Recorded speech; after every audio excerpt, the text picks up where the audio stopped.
So now that we've talked about arc length, let's actually look at figuring out stuff about the curve.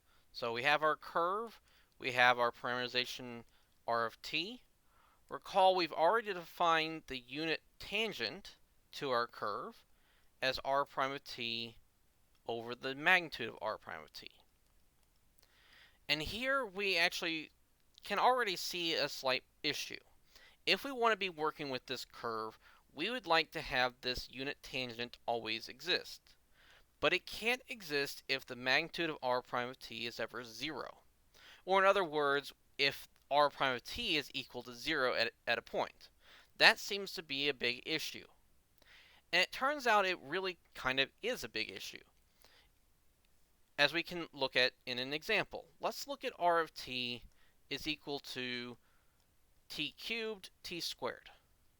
This looks like a perfectly innocent curve, or at least a perfectly innocent parameterization of a curve, and it looks like everything should work out very nicely in it. But if we try to differentiate it, so the derivative here is 3t squared 2t, it's pretty easy to see if we plug in t equals 0, we get the vector 0, 0. In some ways, at 0, this curve seems to have an issue. And it's not just the parameterization that has the issue. In fact, this is an issue of the curve. Let's go ahead and plot this curve. So here, r is the curve with parametric equations of t cubed t squared with variable t, and we'll just pick some wide range in our t's from negative 10 to 10. And we see here that we get a curve that for the most part looks okay, but looks like it has a big issue at 0. It has what we call a cusp. It has a sharp corner. If we were to look at this curve in the Calc 1 sense, if this was actually a curve that was of the form y equals a function of x, we would say that that function is not differentiable at 0. Now, in this particular case, you can probably guess here that the parameter that gives you the point at 0 is 0. If we put in t equals 0 there, we do get the point 0, 0. So in some ways, the fact that the derivative of our parameterization there is the 0 vector is showing itself as a sharp corner. And that's usually going to be the case. Not exactly always, but it usually is. So in order to really say that our curve is nice, or you could say our curve is differentiable,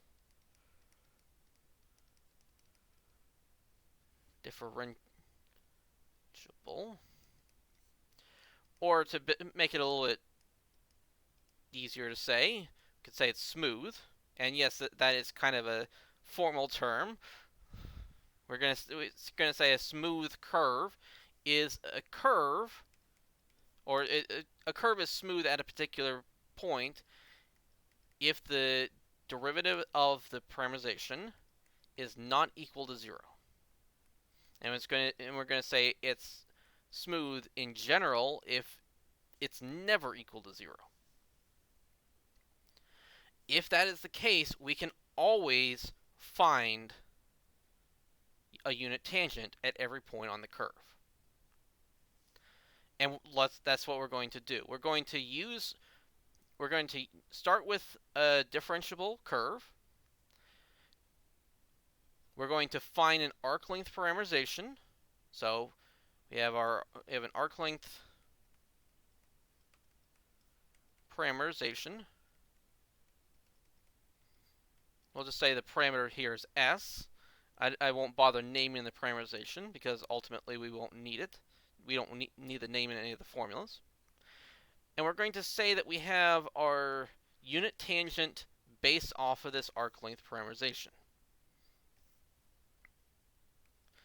So this is our unit tangent. Now this is actually a function of this parameter s.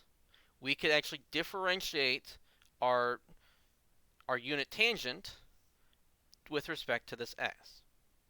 And that's what we're going to do. In fact, we're going to take the derivative with respect to s, and we're going to look at the length of that vector, the magnitude of that vector that we get out. We're going to call the result of that the curvature of the curve. So the curvature here we denote by the Greek letter kappa.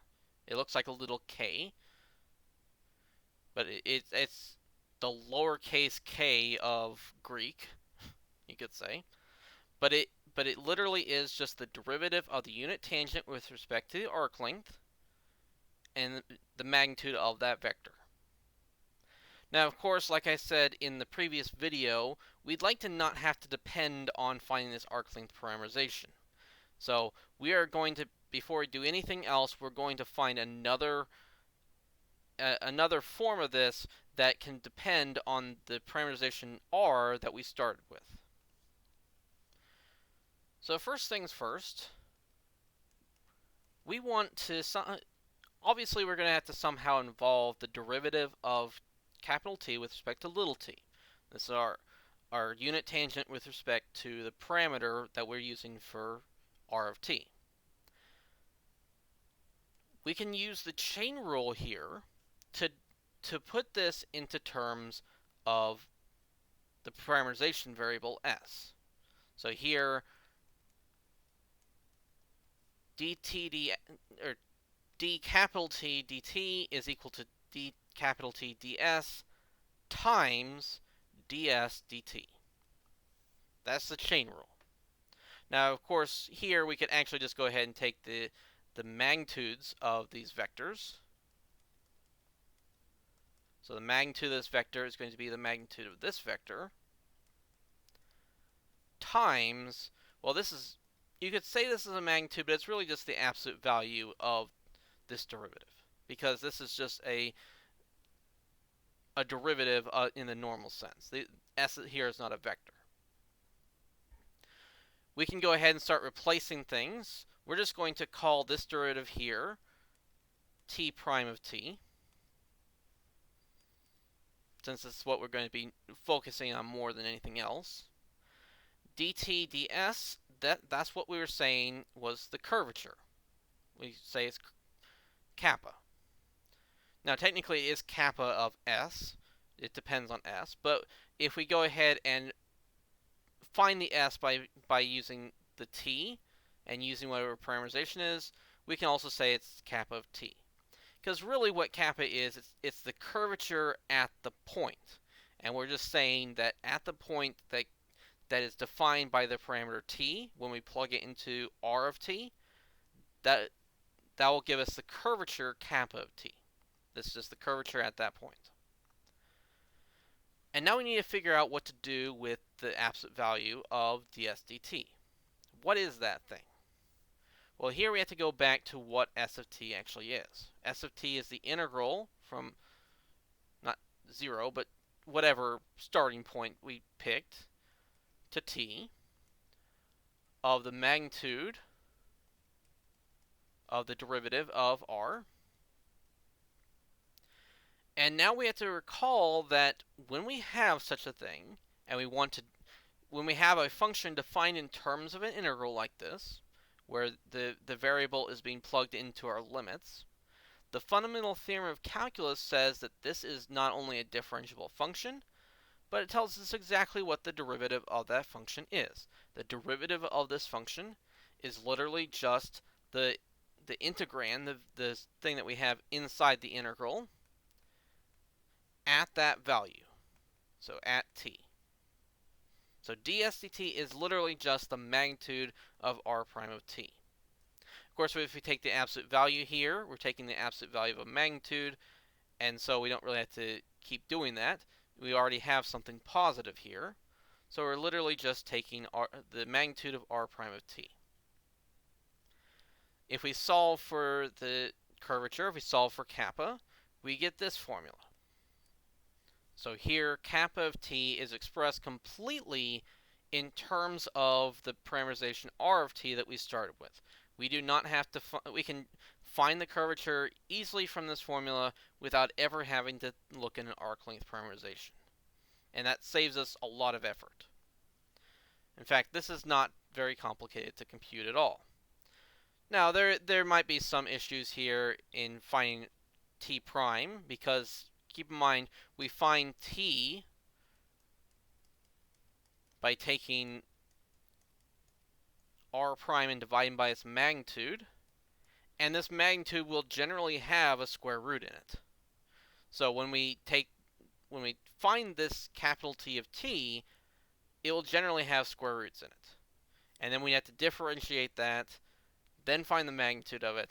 It can be a little bit more involved than you might have expected from this very nice formula. But overall, it's still a lot less work than it would have been to find it using arc length parameterization.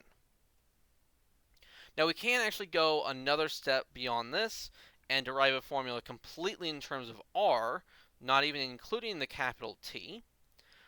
I'm not going to go ahead and do that here. If you want to look at it, it is actually the first half of page 905 in the book, and it is a somewhat lengthy explanation, but it should be comprehensible. So if you want to take a look at it, you can. But here's the formula. So a couple things to note here. We have the cross product of r prime and r double prime. And then we still have the magnitude of r prime on the bottom, but it is cubed. So don't forget that part. If we are dealing with a curve in the plane, we can still use this formula. So keep in mind there, you say r of t is f of t, g of t. If we were to take the derivative, we'd still have two-dimensional vectors, and the cross product only works for 3 dimensions. What we really have to do in that case is just imagine that we have a third component of 0, and everything works out. So we can still use this formula. Though actually, when we are dealing with curves in the plane, we can actually use another formula. So this is specifically for a function that is defined as y equals f of x. If we have a curve given by that function, there is a pretty easy parameterization we can take. Just set x equal to t so that y is equal to f of t. Very easy parameterization of a planar curve. And we can then go ahead and use this formula and derive a formula for the curvature of such a curve. So here you can see that the curvature at x, so x here, or you could also say at t, but since we don't want to include t's if we started with only y's and x's. But the curvature at a point x is given by the absolute value of the second derivative divided by this 1 plus f prime squared to the 3/2 power.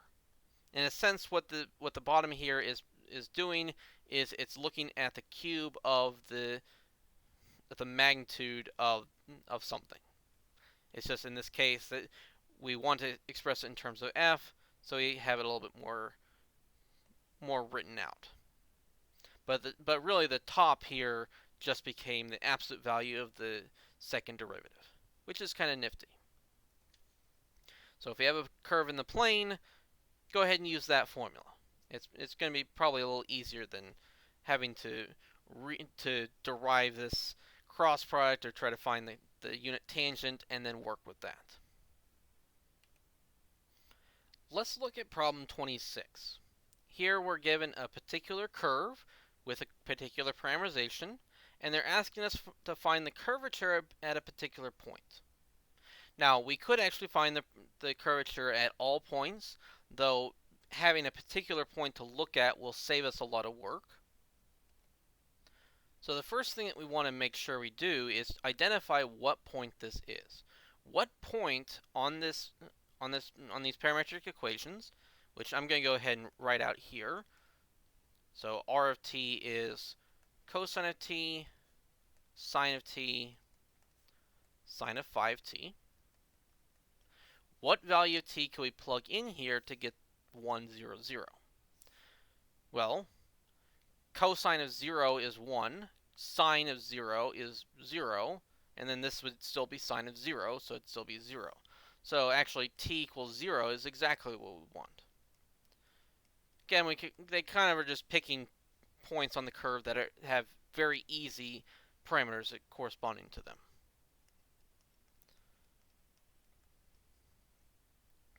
Let's go ahead and look at the derivative of this function. So the derivative of cosine is negative sine. Derivative of sine is cosine. Derivative of sine of 5t, we had to use the chain rule. We end up getting an extra 5 out here, and then the sine becomes a cosine. If we wanted to use our first formula, so our formula,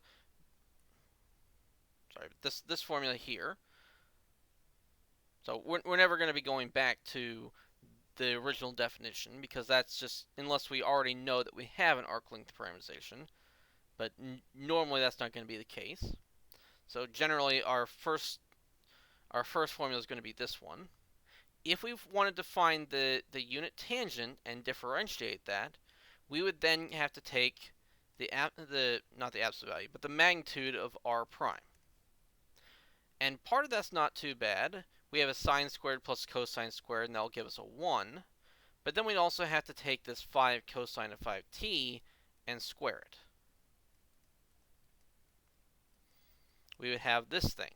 And then we'd have to take r prime of t and divide by that, and then differentiate all of those. And those don't really simplify very nicely. So that's why we're going to instead use this theorem 10. We're going to use this formula here. So that's going to involve taking the second derivative. We're going to differentiate r prime again. Derivative of negative sine is going to be negative cosine. Derivative of cosine is going to be negative sine. And then here we have to use the chain rule again. We pull out another 5, and we get a negative from the cosine. So we have negative 25 sine of 5t. Now, we could go ahead and take the cross product of r prime of t and r double prime of t and figure out what those are.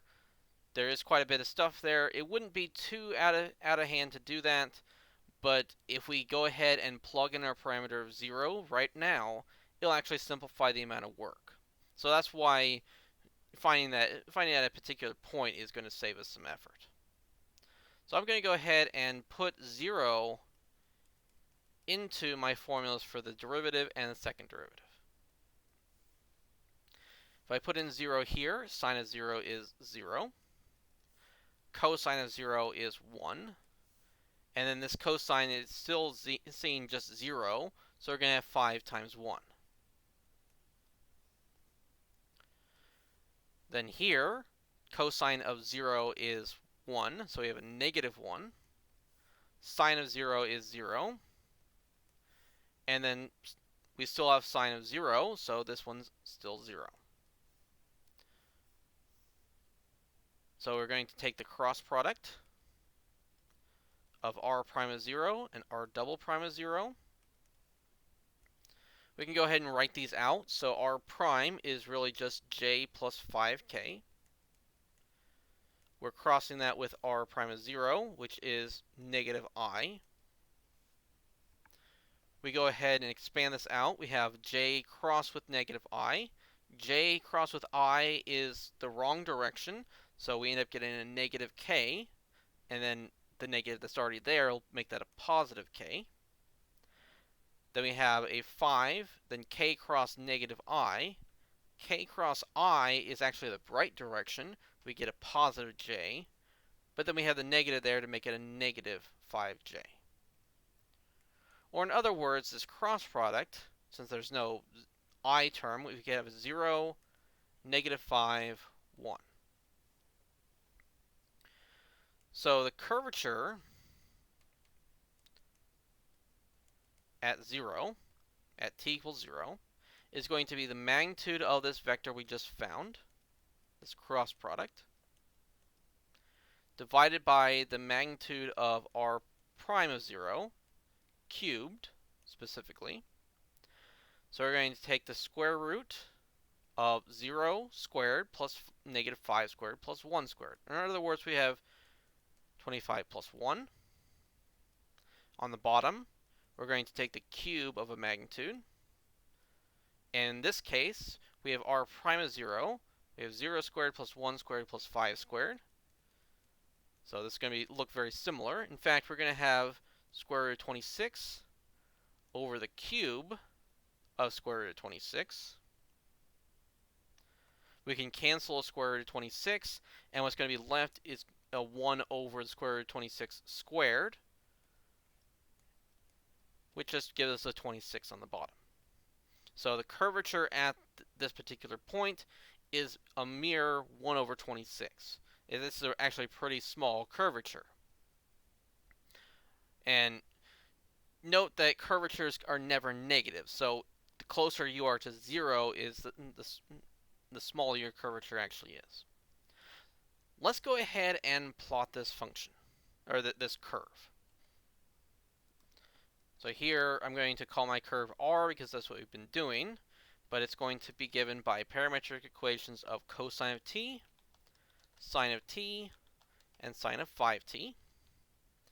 Our variable is t, and of course, since we're dealing with trig functions, we might as well just go from 0 to 2 pi. And we get this curve here. Let's zoom in on it. So you can kind of see here that it's essentially just a sine wave that's going around in a circle. And actually, that's exactly what it is, because what the x and y parametric equations that we have are doing is exactly what the unit circle is. If we didn't have this z equation, this x and y would literally just give us the unit circle.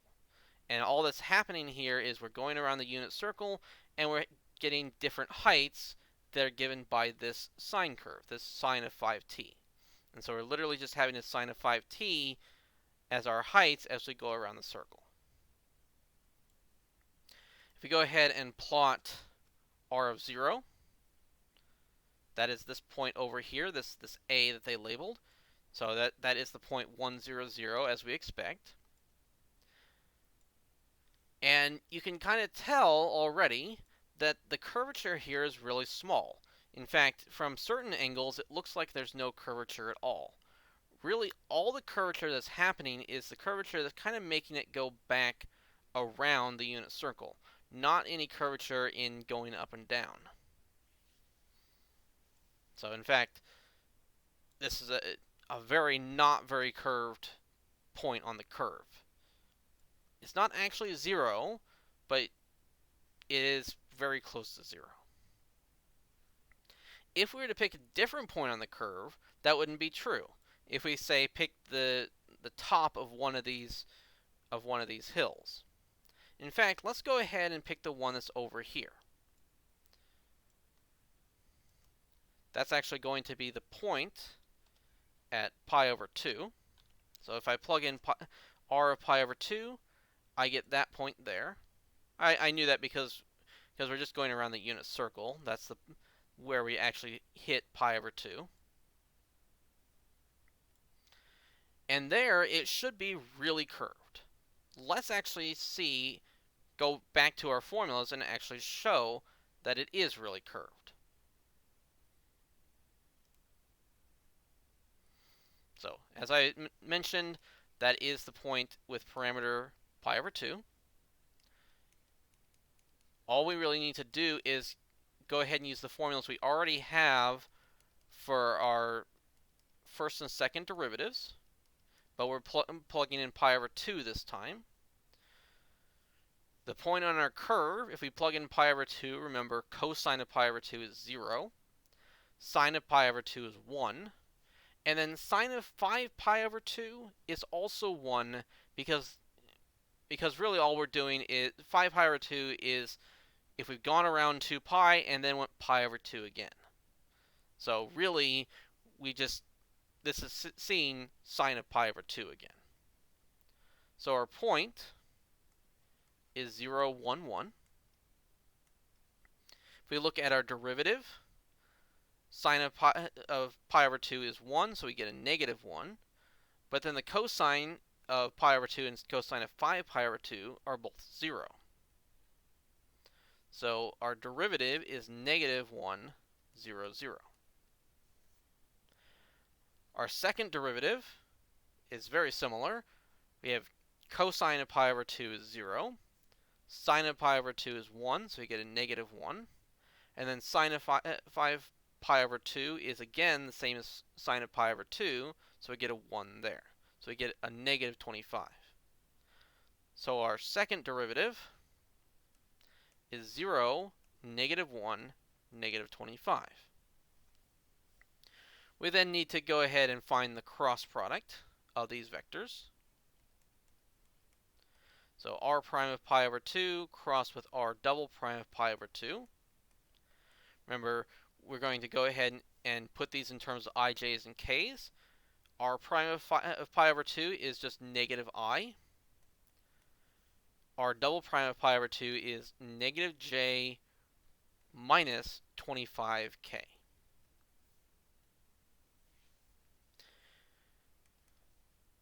Here the negatives cancel out, and I cross with j is the correct order, so we get a positive k. Again, the negatives cancel out, but we do get a 25. I cross with k is actually the wrong direction, so we get a negative j, and the other negatives canceled out, so we keep that negative.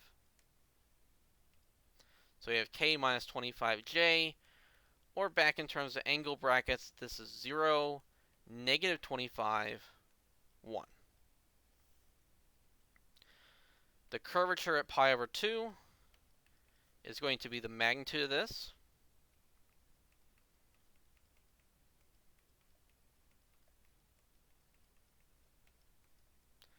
Over the cube of the magnitude of r prime of pi over 2.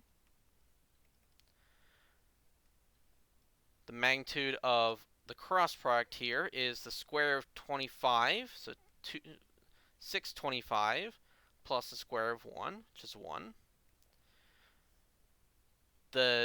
What is the magnitude of r prime at pi over 2? Well, r prime of pi over 2 is just negative I. That's a unit vector.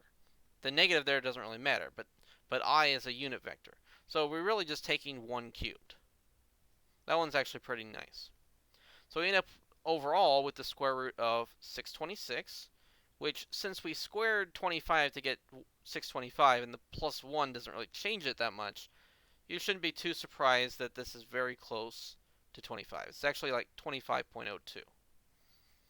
And that's actually a little overestimating it. But the point here is that whereas at 0 we got a curvature of 1 over 26, which is pretty close to 0, here we actually kind of went way over 1. We actually got 25 approximately as our curvature. So this is actually telling us that our curvature at that point, at this point here, is 25. Now, I'm going to explain in the next video what these curvatures actually mean, what the numerical value means. So right now all we can say is one is more curved than the other because it has a bigger number. But what is the actual 25 versus 1 over 26? What do those numbers actually mean? That'll take a little bit more to actually show exactly what's happening there. But it does actually have a particular meaning for our curve.